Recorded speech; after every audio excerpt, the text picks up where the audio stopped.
শুধুমাত্র বঙ্গভবন থেকে রাষ্ট্রপতি শাহাবুদ্দিন চুপ্পুকে বের করে আনা, তাকে বিচারের মুখোমুখি করাতেই এই বিপ্লব থামবে, নাকি এই বিপ্লব দীর্ঘস্থায়ী হবে এবং অনেকের প্রকাশ্য বিচার, রাজপথে বিচারের দাবি উঠবে? তখন বিচার কি শুধুই তখন রাজপথে হবে, নাকি ক্যান্টনমেন্টের ভেতরেও, সেনানিবাসের ভেতরেও আসলে অনেক অনেক রক্তপাতের সূচনা করবে?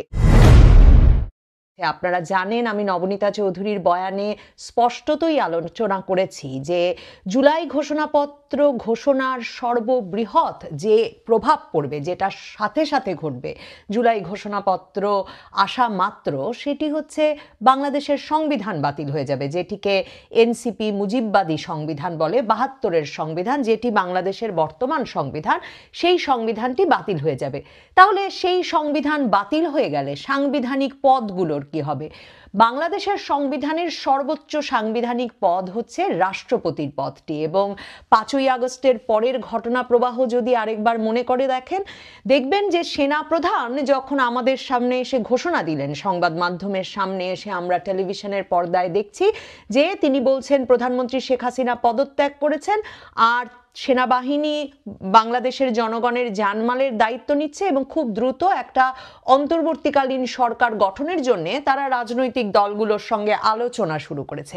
এই পুরো প্রক্রিয়ায় একবারও সেনাপ্রধান বলেন না যে বাংলাদেশের সংবিধান বাতিল হয়ে গেছে বা সংবিধান স্থগিত হয়েছে।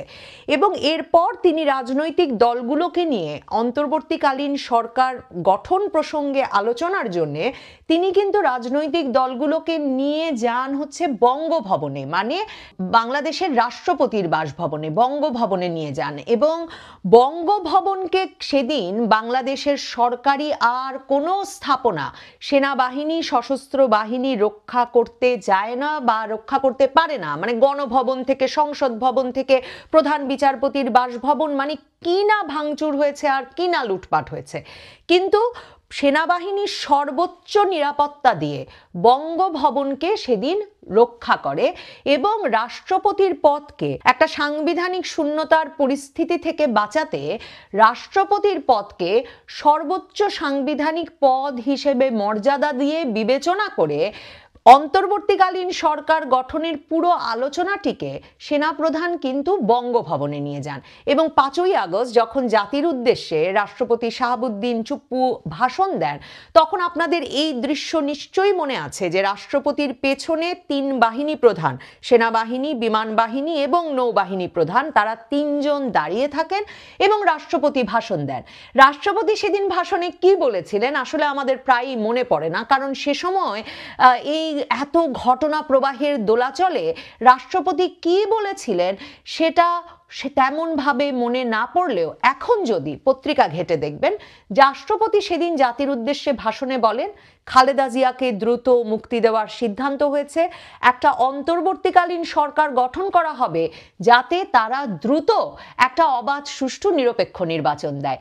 তার মানে ৩ বাহিনী প্রধান, রাষ্ট্রপতি এবং রাজনৈতিক দলগুলোর মধ্যে তখন যে আলোচনাটা হলো ৫ই আগস্ট দুপুর থেকে সন্ধ্যা পর্যন্ত বা রাত পর্যন্ত, সেই আলোচনায় আসলে ধারণাটা ছিল একটি অন্তর্বর্তীকালীন সরকার গঠিত হবে যাদের মূল দায়িত্ব হবে একটা নির্বাচন, এবং সেই নির্বাচনে আওয়ামী লীগের যেহেতু পতন হয়েছে, বিএনপিকেই প্রধান রাজনৈতিক দল ধরে নিয়ে রাষ্ট্রপতি জাতির উদ্দেশ্যে ভাষণেই জানিয়ে দিচ্ছেন যে খালেদা জিয়াকে দ্রুত মুক্তির সিদ্ধান্ত হয়েছে এবং যে অন্তর্বর্তীকালীন সরকার গঠন হবে তার প্রধান দায়িত্ব হবে একটা দ্রুত নির্বাচন। এবং রাষ্ট্রপতি সেই বক্তব্যে বলেন যে তার সঙ্গে রাজনৈতিক দলগুলোর এবং বৈষম্য বিরোধী ছাত্র আন্দোলনের সমন্বয়কদের আলোচনা হয়েছে সারাদিন।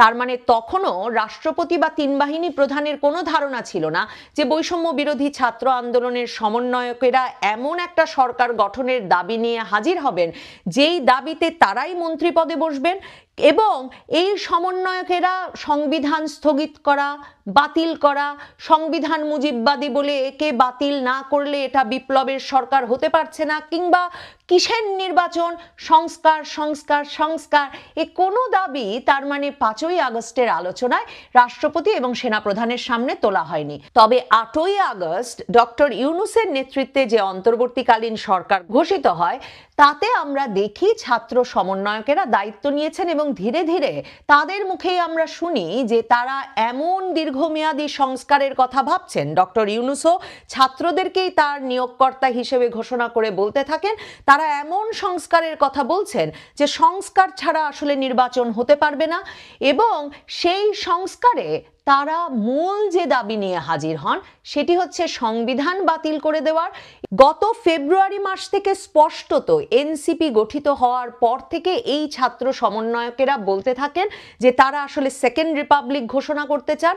ডক্টর ইউনূস যে কথা বহু মাস আগে বলেছেন যে এই স্বাধীনতা 2.0 বাংলাদেশের রিসেট বাটনে চাপ দিতে হবে, কিন্তু এই ফেব্রুয়ারি থেকে আসলে ব্যাপারটা খুব পরিষ্কার হতে থাকে যখন এনসিপি দল গঠন করে এবং এনসিপি তার দল গঠনের প্রধান দাবি হিসেবে হাজির করে যে তারা সেকেন্ড রিপাবলিক ঘোষণা করতে চায়, তারা সংবিধান বাতিল করতে চায় এবং নতুন করে সংবিধান লিখতে চায়। পরবর্তী নির্বাচনটিকে তারা গণপরিষদ নির্বাচন হিসেবে ঘোষণা করতে চায় যাতে সেই গণপরিষদ নতুন সংবিধান রচনা করতে পারে। এই প্রত্যেকটি আলাপ উদ্বেগজনক, কিন্তু এটা আসলে অন্তর্বর্তীকালীন সরকার শেষ পর্যন্ত বাস্তবায়ন করতে যাচ্ছে কিনা সম্ভবত সেটা দেখবার জন্য অপেক্ষা করছিলেন সেনাপ্রধান ওয়াকারুজ্জামান সহ 3 বাহিনীর প্রধানই। কারণ মনে রাখতে হবে, যেটা বারবার নবনীতা চৌধুরীর বয়ানে বলি, সেটি হচ্ছে সকল পদ পদায়ন রদবদল হয়ে গেছে, তছনছ হয়ে গেছে, কিন্তু 3 বাহিনীর প্রধান পদে আসলে কোনো রদবদল আসেনি।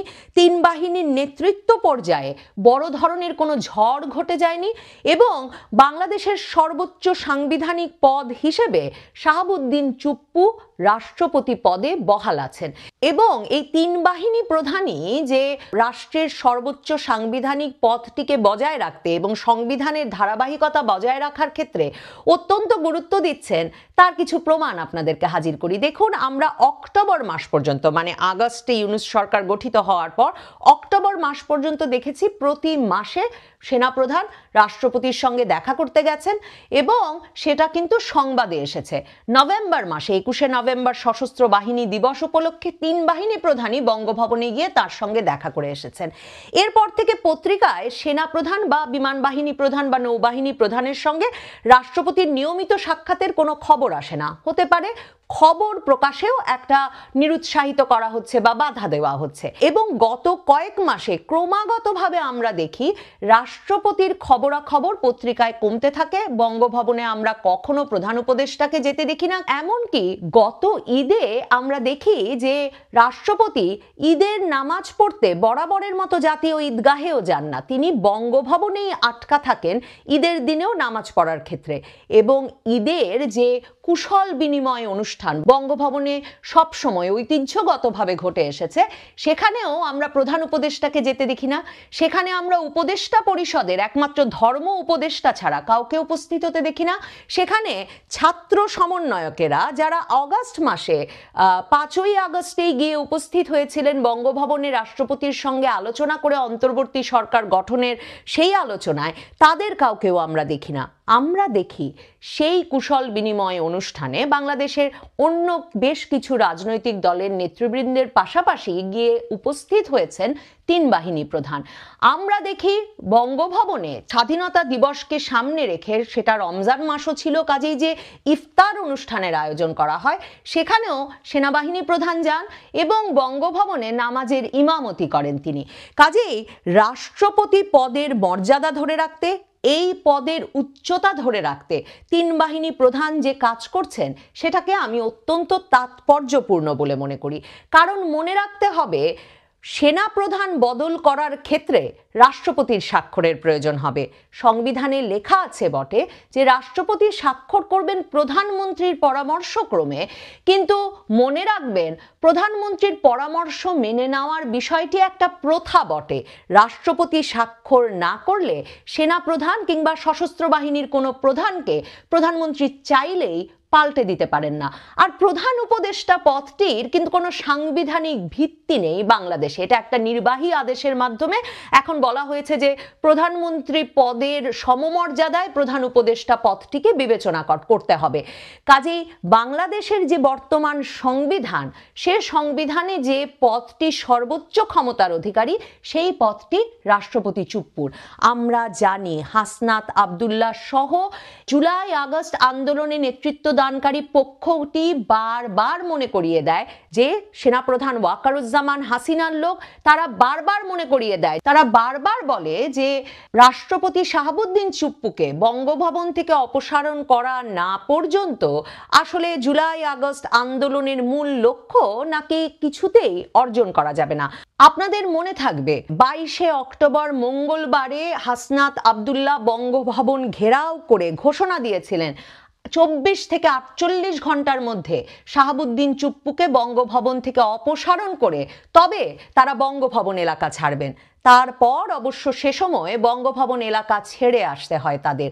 কাজেই এই ছাত্র সমন্বয়কেরা হাসনাত আব্দুল্লাহ বিশেষভাবে বারবার যে বিপ্লবের কথা বলছেন, বারবার সশস্ত্র বাহিনী বা 3 বাহিনী প্রধান কিংবা সেনাপ্রধান ওয়াকারুজ্জামান যেই হিসেবে যেই প্রক্রিয়ায় আসলে অন্তর্বর্তীকালীন সরকার গঠন করে দিয়ে একটা নির্বাচনের পথে বাংলাদেশকে নিয়ে যেতে চেয়েছিলেন, সেই পথ থেকে সরিয়ে সেকেন্ড রিপাবলিক, সংবিধান বাতিল, রিসেট বাটন, নতুন বাংলাদেশ, স্বাধীনতা 2.0 স্বপ্ন বাস্তবায়নের যে কার্যক্রম হাতে নিয়েছে বা যে উদ্দেশ্যগুলো সাধনে বারবার সেনাপ্রধানের দিকে চ্যালেঞ্জ ছুড়ে দিচ্ছে, তার প্রতিক্রিয়া হচ্ছে সর্বাত্মক বিশৃঙ্খলা। সেই ভয় বিশেষভাবে 10ই মে অন্তর্বর্তীকালীন সরকার হাসনাত আব্দুল্লাহর দেওয়া ডেডলাইনের জবাবে আওয়ামী লীগের কার্যক্রম নিষিদ্ধ ঘোষণা এবং জুলাই ঘোষণাপত্র 30 দিনের মধ্যে ঘোষণার প্রতিশ্রুতি দেওয়ার পর আসলে ওয়াকারুজ্জামান, সেনাপ্রধান ওয়াকারুজ্জামানের পিঠ দেওয়ালে ঠেকে গেছে। জুলাই ঘোষণাপত্র আসছে, সংবিধান বাতিল হবে, বঙ্গভবন থেকে ছাত্র জনতা রাষ্ট্রপতি শাহাবুদ্দিন চুপ্পুকে বের করে নিয়ে এসে আসলে কি করতে চান তারা? রাষ্ট্রপতি শাহাবুদ্দিন চুপ্পুকে কি বঙ্গভবন থেকে সরাসরি কারাগারে নিয়ে যাওয়া হবে, নাকি বাংলাদেশ 2025 সালে এমন অনিয়মের দিকে, এমন বিচারের দিকে কিংবা এমন বিপ্লবের দিকে হাঁটতে পারে কিনা? আমার মনে হয় এখন গুরুত্বের সঙ্গে গুরুতরভাবে সেনাপ্রধানকে সেটা বিবেচনা করতে হচ্ছে। কারণ মনে রাখবেন, রাষ্ট্রপতি পদ না থাকা মানে সেনাপ্রধানকে পাল্টে ফেলা, সশস্ত্র বাহিনীর সবগুলো পদে ব্যাপক রদবদল আনা, ঠিক যেভাবে বাংলাদেশের আর সকল বেসামরিক প্রশাসনে ঘটেছে সেটা ঘটিয়ে ফেলা কোনো বিষয়ই থাকবে না।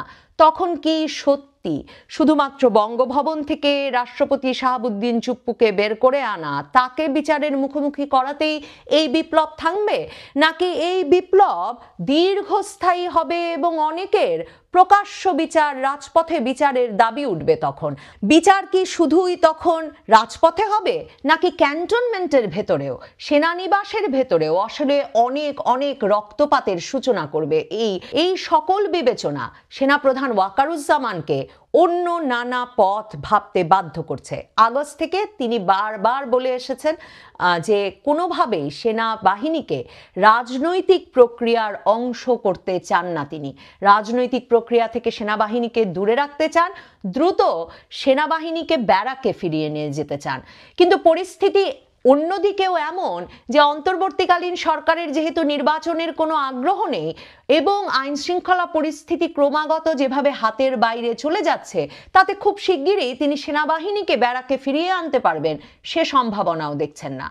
এই অবস্থায় স্থিতিশীলতার স্বার্থে বাংলাদেশে একটা নির্বাচনকালীন সরকার গঠন করে দ্রুত নির্বাচনের মাধ্যমে রাজনৈতিক পক্ষকে ক্ষমতা হস্তান্তরের জন্য, অবাধ সুষ্ঠু নিরপেক্ষ নির্বাচনের জন্য সম্ভবত সেনাপ্রধান ওয়াকারুজ্জামানের সামনে, তার চেয়েও বড় কথা রাষ্ট্রপতি শাহাবুদ্দিন চুপ্পুর সামনে একটাই পথ খোলা আছে। বাংলাদেশের সংবিধান, যেই মুজিববাদী সংবিধান বাতিল হয়ে গেলে এই দুইজন মহাবিপদে পড়বেন, মহা অনিশ্চয়তায় পড়বে বাংলাদেশ নিজে। সেই সংবিধানের একটা ধারা পড়ে ব্যাখ্যা করে শেষ করব আজকের বয়ান। অনেকেই বাংলাদেশের সংবিধানটাকে এমনভাবে ব্যাখ্যা করেন, বলেন যে 141-এর ক এই অনুচ্ছেদ অনুযায়ী রাষ্ট্রপতির নিজের জরুরি অবস্থা ঘোষণার কোনো অধিকার নাই, কারণ সেখানে বলা আছে যে অনুরূপ ঘোষণার বৈধতার জন্য ঘোষণার পূর্বেই প্রধানমন্ত্রীর প্রতি স্বাক্ষর প্রয়োজন হইবে। তারা সবসময় এড়িয়ে যান যে 141-এর ক-এর 3 এই অনুচ্ছেদে পরিষ্কারভাবে বলা আছে যে রাষ্ট্রপতি আসলে প্রতিস্বাক্ষর ছাড়াও, প্রধানমন্ত্রীর কোনরূপ প্রতিস্বাক্ষর ছাড়াও জরুরি অবস্থা ঘোষণা করিতে পারিবেন যখন যুদ্ধ বা বহিরাক্রমণ বা আভ্যন্তরীণ গোলযোগের বিপদ আসন্ন বলিয়া রাষ্ট্রপতির নিকট সন্তোষজনকভাবে প্রতীয়মান হইলে, প্রকৃত যুদ্ধ বা বহিরাক্রমণ বা আভ্যন্তরীণ গোলযোগ সংঘটিত হইবার পূর্বে তিনি অনুরূপ যুদ্ধ বা বহিরাক্রমণ বা আভ্যন্তরীণ গোলযোগের জন্য বাংলাদেশ বা উহার যে কোনো অংশের নিরাপত্তা বিপন্ন বলিয়া জরুরি অবস্থা ঘোষণা করিতে পারিবেন। ভুলে গেলে চলে না যে আমরা যারা প্রায়শই প্রধানমন্ত্রী এবং রাষ্ট্রপতির ক্ষমতার ভারসাম্য আছে কিনা বাংলাদেশের সংবিধানে তা নিয়ে নানা রকম আলাপ করি, তারা 141-এর ক-এর 3-এ রাষ্ট্রপতিকে এই যে গুরুত্বপূর্ণ ক্ষমতাটি দেওয়া হয়েছে, যেখানে তিনি জরুরি অবস্থা জারি করতে পারেন বহিঃশত্রুর আক্রমণের কথা ভাবলে কিংবা আভ্যন্তরীণ গোলযোগের আশঙ্কা করলে, এবং যেখানে তার প্রধানমন্ত্রীর প্রতিস্বাক্ষরের, প্রধানমন্ত্রীর অনুমোদনের কোনো প্রয়োজন নাই, সেই কথাটি আমরা প্রায়শই উল্লেখ করতে ভুলে যাই। আমার মনে হয় বাংলাদেশের সংবিধানটি বাতিল হয়ে যাওয়ার আগে 141-এর ক-এর 3 অনুচ্ছেদটি অত্যন্ত গুরুত্বপূর্ণ হয়ে উঠতে পারে। আর সেটাও তো ভুলে গেলে চলে না যে বাংলাদেশে এখন কোনো প্রধানমন্ত্রী নাই, আর প্রধান উপদেষ্টার পদটির সত্যিকার অর্থে আইনের আদালতে কোনো সাংবিধানিক ভিত্তি